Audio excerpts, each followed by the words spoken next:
อย่าโทรมาหาแล้วเกินเกรงใจเขาทุกวันแต่ใจฉันยังคิดถึงเธอรู้อยู่เต็มอกในใจคิดถึงเสมอท่องจำเอาไว้นะเธอยามพอเพ้อคอยมาเจอกัน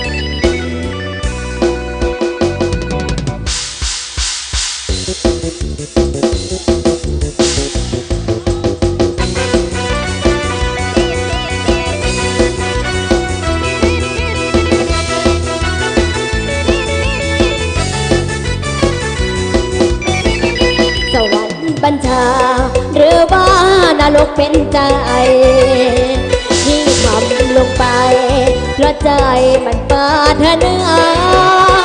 รู้ก็รู้อยู่ว่าเขานั้นมีพันยา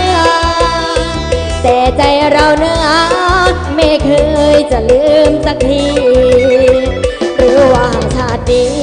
เกิดมาเพียงแค่สำรองได้แต่ก็มองตั้งแต่พวกเขาทั่วนอนสวรรค์ยามใดสิได้เป็นผัวเราแอบมาพวกเขานอนร้องไห้ทุกวัน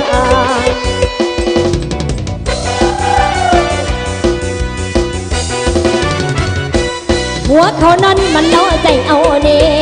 หัวเขานั้นมันน้อใจเอานี่เกิดมาน้อและในสัตว์นี่ไปหาลีอยู่ใจไอ้จังได้มาพบมาเจอย่าพัวเพอละค่อยเจอกับน้องบ้านผิดมองและผิดผิวตามสร้างเพราะหวังได้อายและขอได้แค่มองเกิดมาชาตินี้รู้ดีว่าเป็นเวรเป็นกรรมเหตุเชื่อเธอแต่จะทำไงได้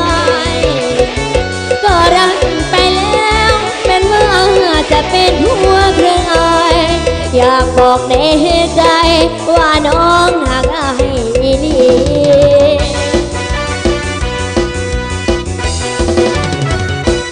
ต้องเฮานี่กับหูกันเนาะพี่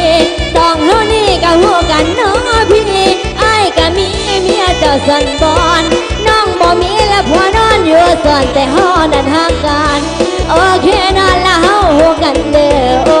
เคนอนละเฮาหูกันเด้อปัดยามพอเผลอคอยมาบอกปัดยามพอเผลอคอยมาเดา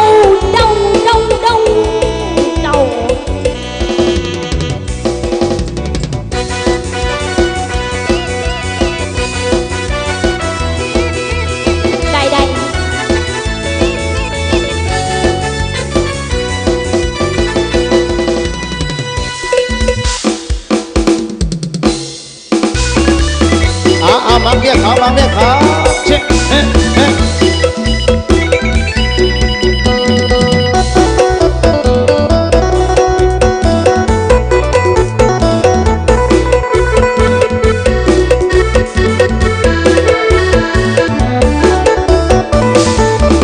หลงทางงามงอนถึงหูมาก่อนว่าเจ้าหูปักจิตปักใจหักจนเมาหมดอยากถอนตัวคือสิบอกทันมีผู้เลี้ยวเบิ่งมองใดก็สวยลาวันใจสะเทือนแขนขามันสั่นเมื่อจันสงสายตามาอยากเข้าไปหา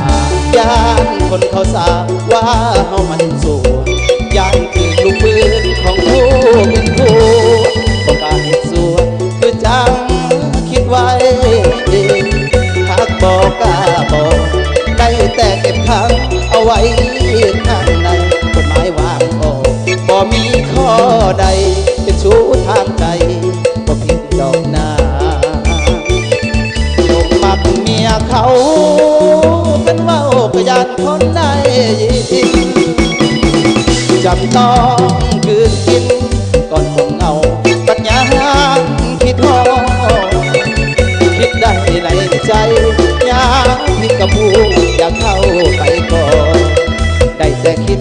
ซื่อๆนั้นดอกบอกกล้าเสียงยานปีนต้นเงี้ยว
ายตาสันอาสาเบิ่งแย่งลูกเราช่วยเจ้าเฮ็ดสร้าง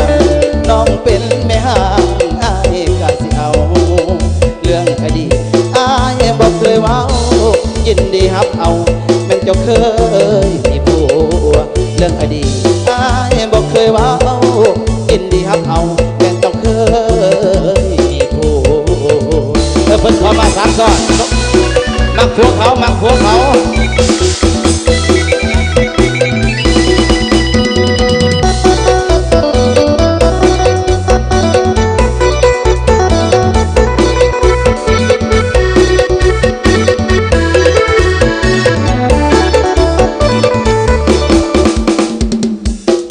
สามสอดได้ไปดังเด้อจัดให้เพิ่นขอมามัก